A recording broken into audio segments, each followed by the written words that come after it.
Senhoras e senhores, meninos e meninas que prestarão o Enem amanhã e depois de amanhã e que farão vestibular, eu fiquei de fazer um vídeo dando dicas a respeito do vestibular. Eu prestei muito vestibular nessa minha vida já, fiz altas, acho que é o 4º ano que eu tô fazendo essas provas todas, FUVEST e enfim, Enem, tudo, e fui pegando uns macetes, né? Normalmente eu vou bem. Então eu queria compartilhar com vocês algumas das experiências que eu tenho. Nossa, meu cabelo tá ridículo.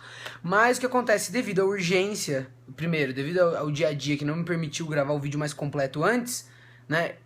Eu vou fazer um vídeo mais de urgência pra quem vai fazer o Enem amanhã e depois da manhã. E depois eu faço um vídeo falando como eu estudava, o que eu acho importante estudar, como se preparar pro vestibular, enfim, as dicas que eu posso dar. Seguinte, eu vou começar o vídeo falando dicas que eu acho que ajudam muito se você fizer, e se você não fizer, você sai em muita desvantagem. E são coisas simples, que não tem a ver com estudar. Primeira coisa, a mais importante, você tem que estar confortável na hora de fazer a prova. O que isso quer dizer? Por exemplo, o Enem amanhã ele vai acontecer na parte da tarde. Almoce mais cedo. Não coma muito, certo? O incômodo de, por exemplo, passar mal na hora da prova porque você comeu demais é pior do que você passar um pouco de fome. Você não vai passar fome porque você almoçou, então você come menos, entendeu? Porque daí você não vai passar fome, porque você comeu, mas você não vai ficar cheio, então você vai ficar confortável pra fazer a prova. Eu recomendo, inclusive, que você leve um docinho, pra mim ajuda, apesar de eu estar de dieta, acho que eu não vou levar amanhã, mas você levar um chocolate que você goste, alguma coisa assim, e água sempre, pra você não precisar levantar pra ir pegar água. Vista uma roupa confortável, uma roupa que não te incomode na hora de fazer a prova. Esteja tranquilo com o material que você tem que levar amanhã, que é caneta preta, né? Caneta preta, bique transparente, senão você não entra. E, enfim, essa é uma parte importante, eu acho, entendeu? Fazer o cenário ficar o mais confortável possível pra você. Se você é uma pessoa naturalmente estressada com as coisas, se o estresse normalmente te atrapalha em provas, que não é o meu caso, sou uma pessoa muito controlada na hora de fazer isso, eu acho que essa é a minha maior vantagem. Então, chegue antes no local da prova, amanhã, chega uma hora antes, vê onde é a sua sala, fica lá tranquilo, né? Entra na sala antes, senta na tua carteira, se adequa lá, vê qual é que vai ser o seu ambiente para fazer a prova, que na hora que chegar o caderno você vai estar mais tranquilo. Agora entrando mais na parte da execução da prova, mas não em matéria, né? Que aí é uma coisa que é minha, tá? E que tem funcionado muito bem. A Erika tá aqui, talvez ela faz de um outro jeito. Mas como é o meu vídeo de dicas minhas a respeito do vestibular, eu vou falar... Não, eu vou falar o jeito que eu costumo fazer e que eu recomendo pra vocês, que eu tenho certeza que é efetivo. Primeiro, o Enem, se você dividir lá o tempo que você tem pela quantidade de questões que tem na prova, você tem pouco tempo por questão. Acho que é 5 minutos ou 3, né, amor? Normalmente é 3 minutos, E normalmente as pessoas dizem o quê? Não leia as questões. Tem muita gente que chega pra você e fala assim, não lê o texto. Lê a primeira pergunta, e aí se a pergunta não fizer a questão, você lê o texto, não sei o que lá. Eu acho que essas dicas são válidas para matérias que você não domina tanto. Vou te dar um exemplo. Por exemplo, eu sou muito bom em literatura. Sou muito bom em literatura e interpretação de texto. Eu não pulo os textos dessa matéria, entendeu? Eu já leio o texto direto, porque vai ser a chance de eu parar numa questão dessa e não saber fazer é mínima. Então eu não perco o texto avaliando se a questão é fácil ou não, entendeu? Eu já parto do princípio que eu vou conseguir fazer ela. Então eu abro a prova de literatura, eu vou lendo a questão. Já leio a questão 1, o texto inteiro, tá? Faço uma leitura dinâmica, então assim, eu recomendo que a primeira leitura que você faça seja mais rápido possível. Você bate o olho, já saca ali do que é e bate o olho na questão. Tá fácil, a maioria das questões é fácil, você vai marcar, resolveu ela em 30 segundos, entendeu? Você já economizou tempo para as questões mais difíceis. Parou numa questão um pouco mais difícil, não entendeu, ficou em dúvida, lógico, volta, lê o texto de novo.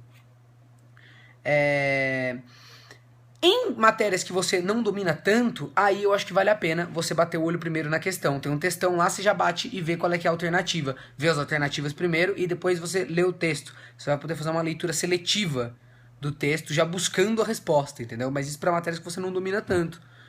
Né? Na minha opinião, esse é o método mais prudente. Uma outra coisa que eu costumo fazer antes de falar disso, eu preciso falar de organização de tempo, né? Você tem que ter em mente que o Enem é uma prova que tem tempo para ser feita, né? Você vai ter que economizar o máximo de tempo possível. Então, quando você receber a tua prova, quando começar ali a prova de fato, começar a contar o tempo, começou uma contagem regressiva, na verdade, né? E o grande segredo é você não se desesperar. Porque se você falar assim, putz, não vai dar tempo, não vai dar tempo, não vai dar tempo, você estiver fazendo a questão pensando que não vai dar tempo, você acaba gastando tempo tentando fazer a questão, não consegue fazer a questão e te falta tempo para outras questões. Então, a minha sugestão para você é a seguinte: faça a prova com calma. E quando você bate o olho numa questão e não é uma matéria que você domina, não faça a questão. Bole um código para você mesmo que seja simples de saber que aquela questão não está feita, né? Uma outra coisa que eu recomendo é você não tentar pela metade. Por que isso é ruim? Você vai gastar 2 vezes o tempo na questão. Vamos supor que você está numa questão de matemática, certo? Uma questão de matemática. Você bateu o olho ali. É uma matéria que você não domina tanto. Ao invés de você pular ela direto, você vai lá e tenta fazer uns rabiscos. Então você vai lá, tenta montar uma regra de 3, aquelas coisas, tá difícil, vou pular. Beleza, pulei, fui pra próxima. Quando você voltar naquela questão, pra fazer ela de fato, você não vai lembrar o que você tinha feito. Então você vai rever as suas contas. Talvez até refazer as suas contas, porque você tá com medo que você tenha feito alguma coisa errada ali. Então você vai gastar o dobro de tempo na mesma questão. Passa a prova primeiro, tudo que é fácil. Resolve a parte fácil da prova. Lê e resolve tudo. Depois você volta nessas questões que você não domina tanto e dedica uma vez o tempo pra elas, entendeu? O que você vai fazer? Parou numa questão difícil. Dedica os minutos lá, conta mais ou menos uns 3 minutos. É bastante tempo. Parece pouco, mas é bastante tempo. Lá no lápis, só você quietinho, 3 minutos rende bastante. Vai lá, tenta. Puta, não tá rendendo, não tô conseguindo progredir. Próxima. Difícil também. Tenta. Consegui, não consegui. Pulei de novo. Consegui, pulei de novo. Pulei de novo. Terminou tudo? Tá te sobrando tempo? Aí você volta naquelas pela terceira vez que você não conseguiu fazer e vai tentar chutar seletivamente nelas, ou, né, antes você tenta resolver de novo. Se não resolver, tenta escolher a alternativa menos pior, a que você acha que tem mais possibilidade de estar certa. Uma coisa que eu faço, que vale a pena pra mim, porque eu sou uma pessoa que leio rápido. Então, o Enem, ele consome muito tempo das pessoas, porque tem textos grandes e as pessoas perdem muito tempo lendo o texto. Só que eu leio rápido, então a prova de humanas, eu passo por ela muito rápido. Então, me sobra tempo. O que eu faço? Se te sobra tempo, eu recomendo que quando você mudar de área na prova, isso é uma dica bem minha, tá? Vamos supor que você tá numa prova que é dividida em humanas exatas. O Enem, na verdade, ele divide os 2 dias em duas frentes, né, amor? Naturais, humanas... Ele vai aglutinar, ele vai aglutinar 2 áreas de conhecimento, ou 3 áreas de conhecimento numa primeira etapa da prova, e depois uma outra área de conhecimento na outra etapa da prova. O que eu faço? Eu resolvo a primeira etapa da prova, paro, peço pra ir ao banheiro, não tô com vontade de ir no banheiro, por exemplo, eu peço pra ir ao banheiro, vou lá, lavo meu rosto, eu perco 2 minutos nesse trajeto, é meio que um reboot que eu faço na minha cabeça, pra falar, beleza, fiz metade da prova, agora vamos recomeçar com ânimo pra fazer o resto, entendeu? É uma dica minha, mas é uma dica que tem embasamento no que muita gente fala, que é o seguinte: a gente não consegue prestar tão bem atenção fixamente numa coisa por muito tempo. Você vai gradativamente perdendo a atenção. Inclusive tem uma conta que você faz pela idade da pessoa, a quantidade de tempo que ela consegue ficar concentrada. Que ela progride quando você vai ficando mais velho, depois ela estagna e depois ela volta a regredir quando você vai ficando muito mais velho. Então, essa recomendação ela é útil, porque você vai passar, por exemplo, 1h30 fazendo a primeira parte da prova. Quando você chegar na segunda parte da prova, você tá cansado de ler, você tá com aquela imagem da prova na tua frente, aquele monte de letra. O que você faz? Você para, você sai dali, você levanta, você vê outras coisas, você respira, você muda de área e aí você senta de novo. E aquilo, pelo menos pra mim, funciona muito bem, me dá um estímulo a mais. Agora, dicas de matéria, né? Pô, se você não estudou, meu amigo, você tá um pouco atrasado. Mas eu tenho uma boa notícia pra você. O Enem não necessita estudo. Na verdade, vão ter algumas questões que você vai penar pra fazer, com certeza. Algumas talvez seja até impossível de você resolver se você não tem domínio da matéria. Vai cair lá uma questão difícil de matemática com log, coisa que se você não souber, você realmente talvez esteja ferrado.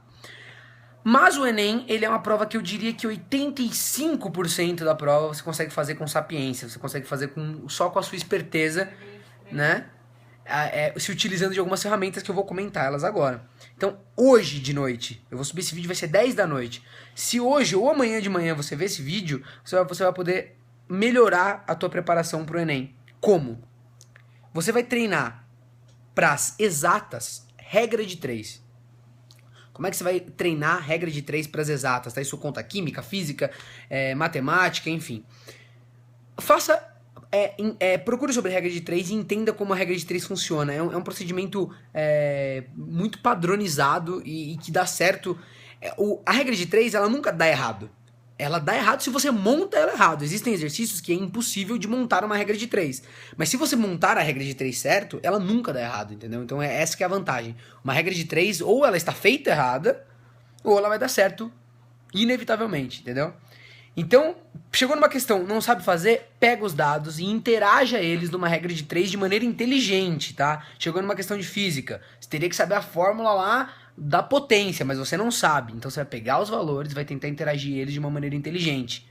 Talvez se usando de uma regra de 3 ou talvez não. Como que é de uma maneira inteligente? Por exemplo, iguale todas as unidades, certo? Então você está trabalhando com exercício que vai te usar massa, mas tem um negócio que está em quilo, e tem segundos e tem horas. Você transforma tudo para uma mesma unidade. Decide que unidade que você quer trabalhar primeiro, amigo.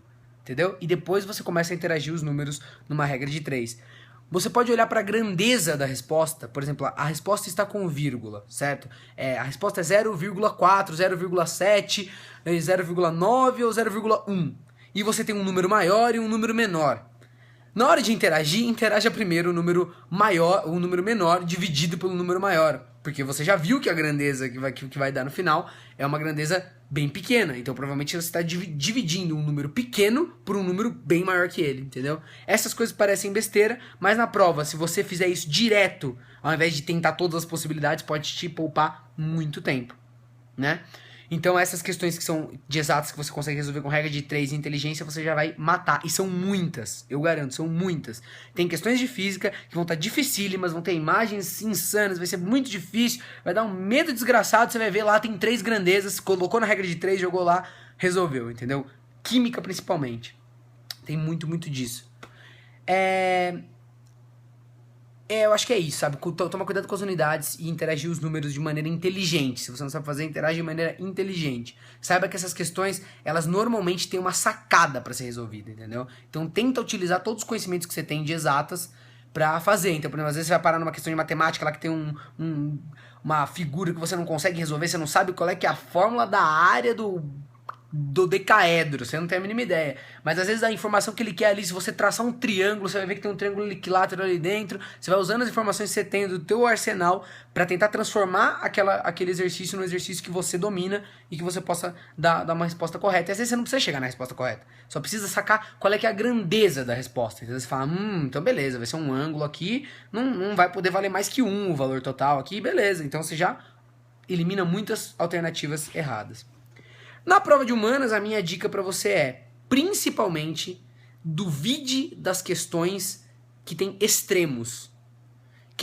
Então, por exemplo, tem lá uma pergunta e nas alternativas tem lá: as araucárias sempre necessitam de um solo, sei lá, de um clima tropical, sei lá o que eu tô falando, tá? Não tenho a mínima ideia.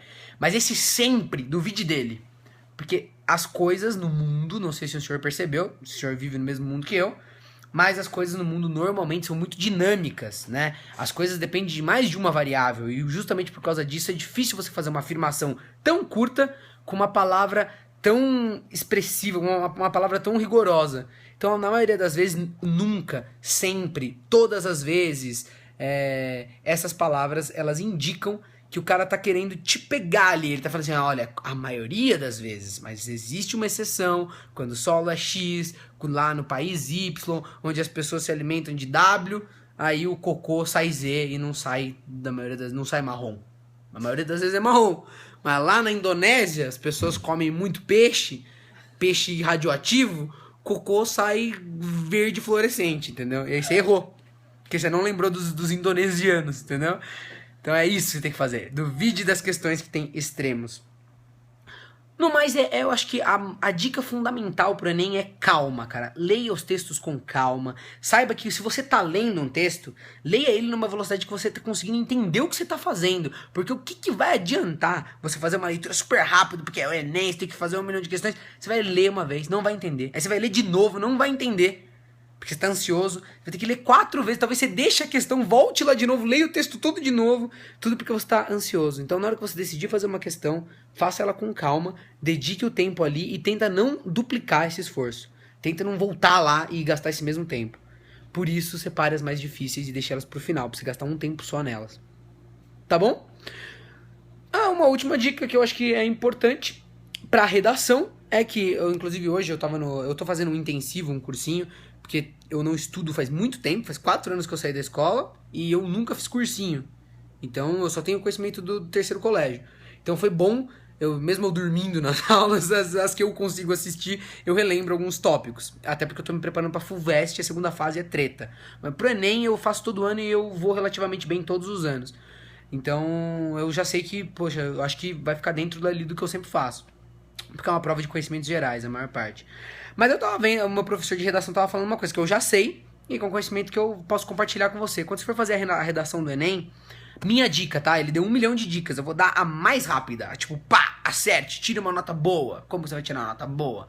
É dissertativo? É dissertativo. O que você vai fazer? Na tua introdução, coloque perguntas. Então, fala assim, bom, beleza, a respeito desse tema, o cara tá falando da falta de água em São Paulo, tá? É minha dica. O tema é falta de água em São Paulo. A Erika sempre faz com perguntas. Falta de água em São Paulo. É falta de água em São Paulo? Ele vai lá dar uma coletânea pra você, falando sobre falta de água em São Paulo, não sei o que lá. Construa um texto dissertativo a respeito do problema da falta de água e das soluções possíveis para este problema em São Paulo. O que você vai fazer? Cria uma introdução que você fala a respeito desse tema, né? Fala, a água é um problema, a água é um bem necessário para a vida, não sei aquelas coisas, nas cidades, nas grandes metrópoles tem sido cada vez mais difícil o gerenciamento e a manutenção da quantidade de água. Beleza. Mas será que as medidas governamentais são suficientes para resolver o problema da água? Seria a natureza a maior responsável pela falta de água em São Paulo? Você fez duas perguntas. Mas como é que tu vai responder Calma aí. elas? Calma. Deixa eu terminar de falar aqui, né? Tô pensando nessas perguntas que tu fez. Você faz 2 perguntas, tá? Então, olha só que legal. Você colocou na tua introdução 2 perguntas, que é: o governo é o principal responsável pela falta de água? Seria a natureza a única culpada pela falta de água? E aí, meu amigo, a única coisa que você vai precisar fazer é responder essas perguntas de maneira coerente. Você não precisa nem estar certo, você precisa só ser coerente, entendeu? Porque você não tem como acessar nenhum conteúdo ali. E o cara que está corrigindo a sua redação, ele sabe disso. Então, ele vai acatar o que você falar ali se você falar de uma maneira coerente. Então, por exemplo, você pode falar, por exemplo, que você perguntou lá se o governo é o único responsável pela falta de água em São Paulo. Obviamente que não, você já sabe que não, porque a ação da natureza interfere. Então você começa falando disso. É pouco coerente afirmar que o governo é o único responsável, assim como algumas pessoas estão dizendo. É incorreto afirmar que o governo é o único responsável, já que a água é um recurso natural que está envolvido numa cadeia ecológica mundial. Você começa a falar sobre a água ser um bem natural que é dinâmico. É um conhecimento sensacional? O cara vai achar que você é um gênio? Não vai achar, mas a sua redação está 100% correta. Você introduziu o que você queria, você propôs um questionamento e respondeu o questionamento. Segundo questionamento, a natureza é a principal responsável pela falta de água em São Paulo? Vamos tentar responder isso. Você pode falar que sim e você pode falar que não. E você vai estar certo nas 2 vezes. Olha só que legal. É só você colocar um argumento plausível para cada uma das posições. Se você falar que sim, você começa falando, olha só, observamos que os níveis de chuva em São Paulo caíram muito no último ano, secas em cidades próximas de São Paulo apontam que realmente estamos num ano onde a falta de água por motivos naturais é expressiva, não sei o que lá nas quantas. Por isso, podemos afirmar sim que a natureza é a principal responsável pela falta de água. Talvez não seja, mas lá no teu texto você está correto, porque você defendeu bem o teu ponto. E na finalização, especialmente para o Enem adora que você salve o planeta. Então, qual que é a tua solução, você que é esperto? Como é que você resolveria o problema da água? Simples, fácil? Não precisa ser uma solução boa. Só precisa ser uma solução plausível. Então, se você falar que a natureza, por exemplo, é a principal responsável, você pode terminar dizendo que uma das sugestões é que a gente amplie, então, a conscientização para o consumo de água, já que medidas paliativas governamentais não vão ser suficientes. Então, o governo poderia investir em medidas de conscientização. Parece meio bobo? É meio bobo falar só isso, né? Mas já tá certo no teu texto, porque você defendeu de uma maneira coerente. E o teu texto vai ficar organizado. Então, antes de escrever o teu texto, faça um rascunho. Introdução. Falarei brevemente sobre o tema. Colocarei este e este questionamento. Primeiro parágrafo, responderei este questionamento. Segundo parágrafo, este questionamento. Terceiro parágrafo, este questionamento. Conclusão, falarei isso aqui para dar a solução. Ponto. Se você escrever isso com coerência textual, sem errar nada, a tua redação vale 10, meu amigo. Porque você fez exatamente o que está proposto. Não tente ser muito criativo, não tente tirar da cartola soluções geniais. Eles não avaliam isso, entendeu? Você está gastando teu tempo tentando fazer um texto genial que não precisa ser genial. Se você for ler os textos que ganham nota máxima no Enem, são os textos meio merda, não fala nada, é vazio de conteúdo, entendeu? Mas ele está bem construído dentro da proposta. 20 minutinhos aí de dicas para vocês no Enem, façam a prova com calma. Saibam que vocês não tem nada a perder, você já tá lá agora, não adianta você ficar se lastimando e tenta controlar, tenta se manter calmo, porque nervoso você deixa a informação passar, você marca coisa que não era pra ter marcado, você pula a questão, entendeu? Então, controle teu tempo, faça com calma, seja esperto, que é a coisa principal, tá? Na hora do Enem é você contra a prova, então seja mais esperto que ela, tá bom? Boa sorte no Enem e tchau!